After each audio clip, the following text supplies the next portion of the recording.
Good morning, Mount Vernon Junior High. It's Friday, and I'm Nathan. And I'm Colin. And it's time for your morning broadcast. But before we get to today's breaking news, please stand for the Pledge of Allegiance. I pledge allegiance to the flag of the United States of America and to the republic for which it stands, one nation, under God, indivisible, with liberty and justice for all. And now on to today's announcements. The after-school tutoring and I-STEP assistance by the USI students will begin in February. The exact date will be provided later. Keep watching for and listening to the announcements. The 8th grade basketball practice time changed for today. 8th grade girls will practice from 3 to 4:30 p.m. We will not have school on Monday due to the Martin Luther King holiday. And now to Blake with sports.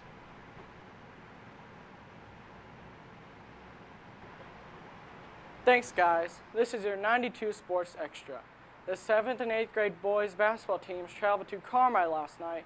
Both the 7th and 8th grade teams defeated the Bullpups. Great job, Bobcats. The 6th grade boys basketball team hosted Owensville last night. The A team beat the Kickaboos, but the B team was defeated. The 7th and 8th grade girls basketball teams hosted Fort Branch. The 7th grade lost to the Twins, but the 8th grade won. This is your 92 Sports Extra. Back to you guys. For your culinary delight, walking tacos, black bean salad, fruit, and milk. Today's happy birthdays go out to Houston Medcalf, Jalen Josie, Caleb McCaffrey, Christian Carner, Audrey Dousman, Kyle Wallace, and Ronnie Woods. This week's word of the week is desecrate. It's a verb and it's spelled D-E-S-E-C-R-A-T-E. It means violate the sanctity of.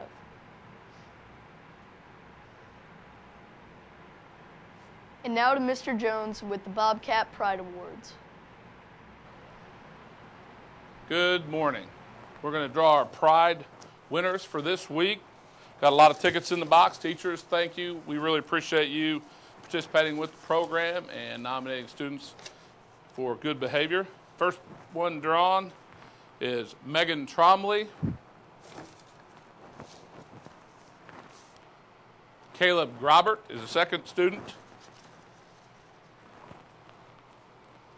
Hallie Fisher is a third, and let's draw a teacher again for this week. We have got Mr. Baugh. All right, students, thank you. Have a great weekend and have a safe weekend. Please remember as you go through the day to do your personal best in all you do. Treat others as you would like to be treated and do what's right because it's the right thing to do. Have a terrific day. And now to Ellen and Jordan with our Friday morning commentary. Good morning. I'm Ellen May, your Builders Club president. And I'm Jordan Crabtree, president of the MVJHS Student Council. As we get ready to enjoy our 3-day weekend, we thought it appropriate to help us all better understand why Monday, January 16th is a holiday. 26 years ago, our government began recognizing Reverend Martin Luther King's birthday as a national holiday to recognize his many achievements and his acts of service to our country. Recently, this holiday has become known as the MLK Day of Service. So what exactly is the MLK Day of Service? Dr. Martin Luther King Jr. once said, "Life's most persistent and urgent question is, what are you doing for others?" Each year, Americans across the country answer that question by coming together on the King holiday to serve their neighbors and communities. The slogan is, make it a day on, not a day off. The MLK Day of Service is a part of United We Serve, the President's National Call to Service initiative. It calls for Americans from all walks of life to work together to provide solutions to our most pressing national problems.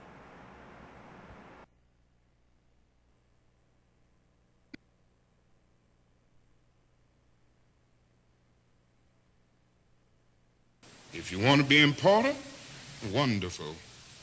If you want to be recognized, wonderful. If you want to be great, wonderful. But recognize that he who is greatest among you shall be your servant. That's a new definition of greatness. By giving that definition of greatness, it means that everybody can be great. Because everybody can serve. Our country, this wonderful place, this little piece of real estate that we call America, was built, founded on service. We didn't necessarily wait for local, state, or the national government. We came together as a people, and we just did it. I was one of 4 6-year-old children, girls, to integrate the public school system here in New Orleans in 1960. When I look at the Norman Rockwell painting and I see myself, I always say that the lesson I took away was a lesson that Dr. King tried to teach all of us. And that was that we should never look at a person and judge them by the color of their skin. I crossed a picket line, a mob every day for a whole year. There was a woman there to greet me. She did everything she could to make my day fun. She not only taught me, but she read stories to me. We played games. I knew that if I got past the mob and inside of the building, I was going to have a great day. And it was because of her. So she showed me her heart.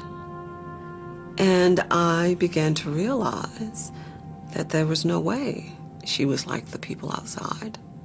I couldn't judge her the same way. And so I believe at that moment, I learned the lesson that Dr. King died trying to teach us. In 1957, when I was 17 years old, I wrote Martin Luther King Jr. a letter. Told him I wanted to attend a little college about 10 miles from my home, and this school didn't admit black students. He wrote me back and sent me a round-trip Greyhound bus ticket. I traveled to Montgomery. I saw Dr. King standing behind a desk. He said to me, "Are you the boy from Troy? Are you John Lewis?" I was so scared I didn't know what to say or what to do. And I said, "Dr. King, I'm John Robert Lewis." He gave my whole name. He was so inspiring. He was so moving. And somehow, in some way, I wanted to become part of that movement, and I did. For a long time, people fought to get the King holiday in, and it finally got achieved nearly 25 years ago. But it was sermons, talks, meetings, lunches, and one day I said to myself, this is wrong. If Martin Luther King were here, he'd say, that's not what I want on my day. I teamed up with John Lewis in the House and many Republican and Democratic colleagues of mine in the Senate. We felt that Martin Luther King Jr. was a man of service, and his day, the federal holiday, should be a day of service. When the Congress passed the legislation, it was sort of like a reading wedding vows, that we were marrying a commitment to serve the common good and to let justice roll down like waters and righteousness like a mighty stream. We lost a great soul. He took chances. He lived daringly. He didn't let the fear of harassment or persecution deter his mission. He stayed focused and committed. While he died at a young age, he lived a long life in terms of service and witness. He piled into those 39 years, 100 years or more on service and preaching and loving, caring. The best way to honor him is to do what he advocated and what he exemplified in his own life. Service is an important part of what makes us human and also an important part of what makes us good citizens. But that it is an ongoing process, one that has to be confronted every day because the needs of people are every day. Dr. King said that life's most persistent and urgent question is, what are we doing for others? The MLK Day of Service provides us the opportunity to answer that question. For some people, it's continuing service. It's what they do every day. For some people, it's the first time. It's an opportunity. What we really want people to do is to make an enduring commitment to service. But on this day, on MLK Day, I'm going to make that choice to be in service to others for the rest of my life. As Coretta Scott King proclaimed, The greatest gift Martin could receive is if people of all racial and ethnic backgrounds celebrated the holiday by performing individual acts of kindness through service to others.